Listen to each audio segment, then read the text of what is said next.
Hello बच्चों, यह है क्वेश्चन नंबर 5 एरोडोम का question number 6 1.6। 1 stands for of course जो मैकेनिक्स और काइनेमेटिक्स वाला पोर्शन है, काइनेमेटिक्स का बेटा वो वाला पोर्शन, उसका 6th क्वेश्चन है। अच्छा सवाल है, बढ़िया सवाल है और मोस्टली बच्चों से शायद हो सकता है कि सही भी हुआ हो। जिन बच्चों से गलत हुआ हो सकता है कि बेटा उनसे हल्का सा एक लिंग्विस्टिक प्रॉब्लम के कारण उनसे सवाल गलत हुआ हो सकता है कि लैंग्वेज की एक बात उनको समझ में ना आई हो, इस कारण से उनसे सवाल गलत हुआ हो। चलिए देखते हैं आराम से, इत्मीनान से। ए ship moves along the equator, अच्छी बात है बेटा, टू द ईस्ट मतलब ईस्ट की तरफ, with velocity 30 kilometre per our. बेटा मैं नॉर्थ साउथ ईस्ट वेस्ट वैसे दिखा रहा हूं जैसे हम लोग मैप के अंदर दिखाते हैं। ये नॉर्थ, ये साउथ, ये वेस्ट और ये ईस्ट।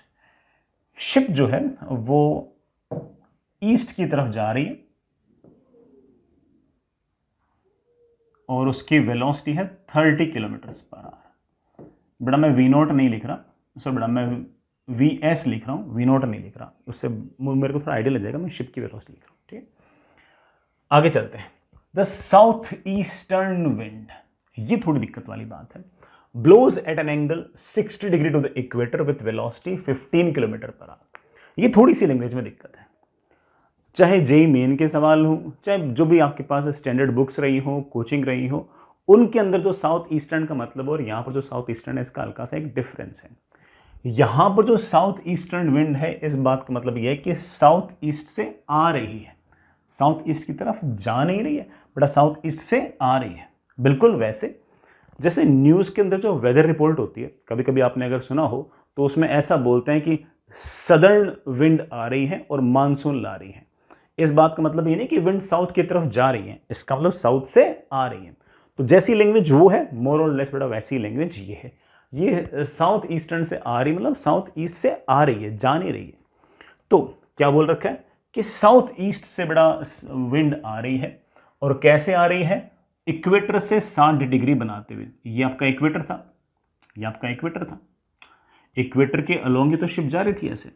तो आपके पास जो विंड है वो यूं आ रही है ऐसे, like this is the velocity of wind, south east से आ रही है, इक्वेटर से कितना एंगल बनाते हुए 60 डिग्री, और इसकी वेलोसिटी बेटा मुझे दे रखी है 15 किलोमीटर पर आवर। बेटा मैं किलोमीटर वगैरह नहीं लिखा। चलिए find the wind velocity V dash with respect to ship. सीधा सीधा मुझसे पूछा गया कि बताओ कि विंड की वेलोसिटी शिप के रेस्पेक्ट में कितनी है और angle phi dash between the equator and the wind direction in reference frame to the ship. कुल मिलाकर मुझे विंड की वेलोसिटी शिप के रेस्पेक्ट में पूछी गई है। अब मैथमेटिक्स मुझे क्या कहती है, मैथमेटिक्स कहती है कि velocity of wind with respect to ship is very simply velocity of wind minus velocity of ship. एक वेक्टर में से दूसरे वेक्टर को माइनस करने के लिए हम सबसे बढ़िया जुगाड़ ये लगाते हैं कि जिस वेक्टर को माइनस करना होता है ना, हम उस वेक्टर को उल्टा करके जोड़ देते हैं। या तो इस वेक्टर में से इस वेक्टर को माइनस कर दो, या इस वेक्टर के अंदर वेलोसिटी ऑफ शिप को उल्टा करके जोड़ दो, एक ही बात है। चलो जोड़ देंगे। मुझे एक बार हल्का सा डायग्राम बेटा वापस से बनाना पड़ेगा, बना देंगे अपन तो खाली बैठे। हमारे पास बेटा वापस से वही north south east west,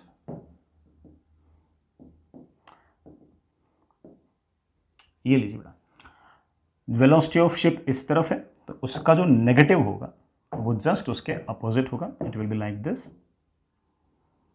this is minus velocity of ship. Magnitude तो इसका भी 30 ही है। वेलोसिटी ऑफ विंड जो है वो आपके पास इस तरह से है, इसकी बड़ा वैल्यू आपके पास 15 है और ये वाला एंगल आपके पास है 60 डिग्री। Fair enough. इसमें से इस वेक्टर को माइनस करो या इसके अंदर इस वेक्टर को ऐड करो, एक ही बात है। अगर मैं इस वेक्टर को ऐड करता हूं तो कोई फॉर्मूला है क्या? बिल्कुल फॉर्मूला है। Velocity of wind with respect to ship का फॉर्मूला अगर निकालना हो तो तुम जानते हो बेटा, इन दोनों वेक्टर्स को अगर ऐड करना है वेरी सिंपल, इसके मैग्नीट्यूड का स्क्वायर प्लस इसके मैग्नीट्यूड का स्क्वायर प्लस 2 टाइम्स इसका मैग्नीट्यूड इंटू इसका magnitude into cos of angle between them. वैसे अगर आप इस वेक्टर में से इस वेक्टर को माइनस करते तब इतना सा अंतर पड़ता कि यहाँ पर तो माइनस आता और दोनों वेक्टर के बीच में एंगल हम 120 लिखते, तब भी बड़ा एक ही बात है, माइनस लगाओ और cos 120 लिखो, एक ही बात है।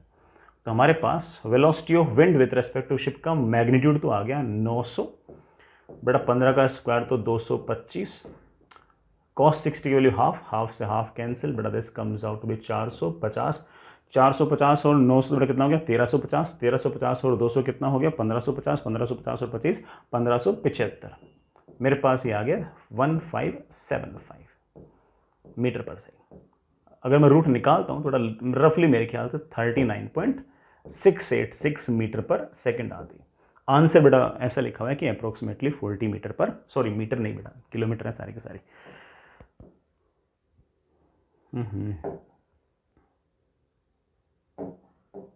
ये तो हटा देना यार, ठीक है मेरे को हटाना नहीं आ रहा। ये किलोमीटर पर आ रहे हैं, ये भी किलोमीटर पर आ रहे हैं, ठीक। लेकिन साथ ही साथ मुझसे भी पूछा है कि ये जो वेलोसिटी है इसका एंगल कितना है। एंगल के लिए हमें हल्का सा और दिमाग लगाना पड़ेगा, लगा देंगे, है अपने पास तो वैसे तो फॉर्मूले से भी काम बन जाएगा, मैं फॉर्मूला नहीं मतलब तुम्हें बेसिक बता रहा हूँ।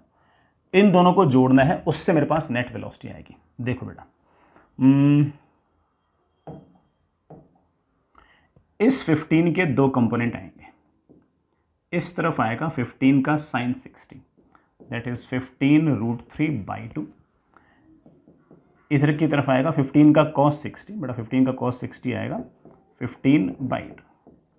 तो कुल मिलाकर मेरे पास कहानी ऐसी आ गई कि वेलोसिटी ऑफ विंड के दो कंपोनेंट आ गए, इधर की तरफ आ गया है 15√3/2, इधर की तरफ शिप की वेलोसिटी का जो -30 था वो तो है ही है बेटा।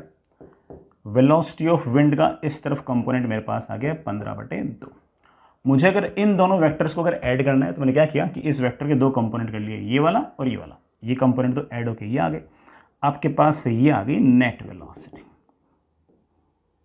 This is the net velocity of wind with respect to ship. इसकी वैल्यू हम निकाल चुके हैं, दैट इज 39.686। अब मुझसे पूछा है कि ये जो net velocity of wind with respect to ship है, इसका आखिर इक्वेटर के साथ ये वाला एंगल फाई डैश कितना है।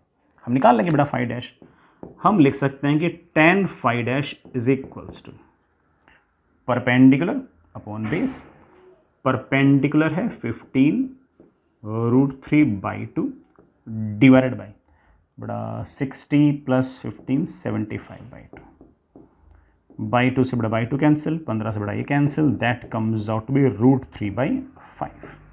मेरे पास आ गया tan of phi dash is equals to √5/3। वैसे तो मैं आंसर ऐसे ही छोड़ देना चाहिए, हमें बोलना चाहिए कि phi dash is basically tan inverse of √3/5, क्योंकि हमें इसका एंगल पता नहीं बेटा कितना आएगा, हमें तो आंसर ऐसे छोड़ देना चाहिए। वैसे पीछे जो आंसर लिखा हुआ है वो रफली बेटा 19 डिग्री के आस पड़ोस में लिखा हुआ है। आप देख सकते हो कि tan 19 डिग्री की जो वैल्यू है वो रफली बेटा √3/5 ही आएगी। तुम्हारा आंसर बिल्कुल सही है, किसी प्रकार की कोई दिक्कत नहीं है। सिंपल वेक्टर एडिशन या फिर वेक्टर सब्ट्रैक्शन पर बेस्ड आपका सवाल था। वेक्टर सब्ट्रैक्शन और वेक्टर एडिशन मोर और लेस एक जैसी सी कहानी मैंने आपको दोनों की दोनों बताई दी है, आप समझ ही गए होंगे। सिंपल सा सवाल था, आगे